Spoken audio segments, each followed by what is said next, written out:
The human mind makes the free choice to ignore God and to follow its own wisdom. We mentioned again last week and in previous weeks, God created us as creatures of volition. We have the power and responsibility to make choices. We have the responsibility to make the right choices based on the morals of God and the moral law of God and understanding. We even read, I think it was last week, where Paul said, you know, we always hear about grace and law. Grace is good, law is bad. Grace is good, law is bad. That ain't what Paul said. Paul said law was good.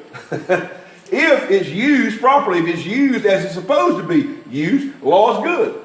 And so it has its good aspects. And so we need to get off that thing about grace is good, law is bad. Grace is good, law is bad. No, great, law is good. Law is good. And and we won't go back in there today for sake of time and don't want to get bogged down in too much backtracking, but that's what we mentioned last week. And so when we choose to ignore God and we choose to follow our own wisdom, it lets fleshly lust dominate rather than the spiritual drive to know God.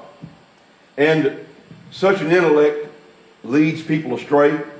It causes the rejection of God himself and leading to wholly irresponsible behavior. My God, we read the book of Romans, the first chapter, and if we don't see our country as it is now, in that shape, then you don't have to have a whole lot of spiritual discernment to see that. Matter of fact, you don't have to have hardly any to see and recognize that because Paul's very plain. And it's almost like he sat down and he's writing to America.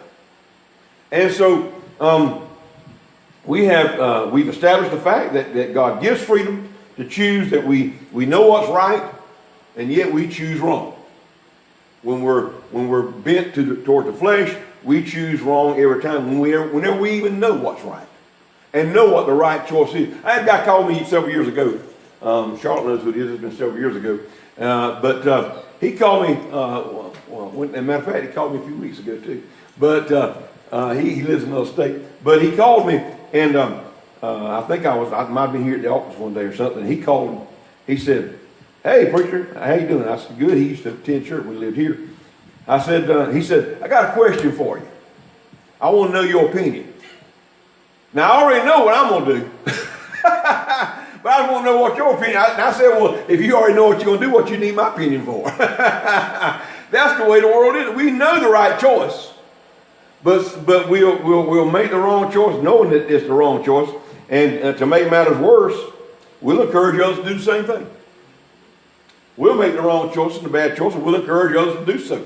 And sin dominates our life. You know, the decision that was made in New York a few weeks ago as far as the full-term abortion or murder of babies. Now, Vermont this past week passed something even, if you can believe it, even more horrendous than even that bill.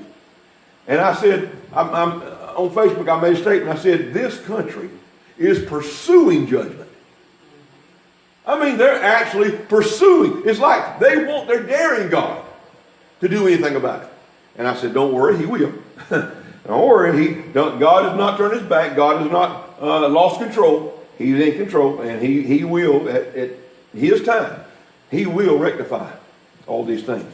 And but the thing about they passed those bills, and that wicked governor signing that bill, and people ran and applauded and rejoiced. Some raising their hands as if they're in worship, and they really are. In worshiping the wrong God, they're really in worship. So sin dominates our life when we are bent to the flesh. We're not following God, not trying to pursue God, and this is human. What's the term I'm looking for? Moral and intellectual depravity, for lack of better terminology. That's what I'll say right now. We need help. We need a Savior. We have to realize we need a Savior, but we need a Savior. We need help. Our wisdom is not sufficient. That's why the Bible tells us, James told us, if anybody lacks wisdom, let him ask of God. Because God always gives the right wisdom.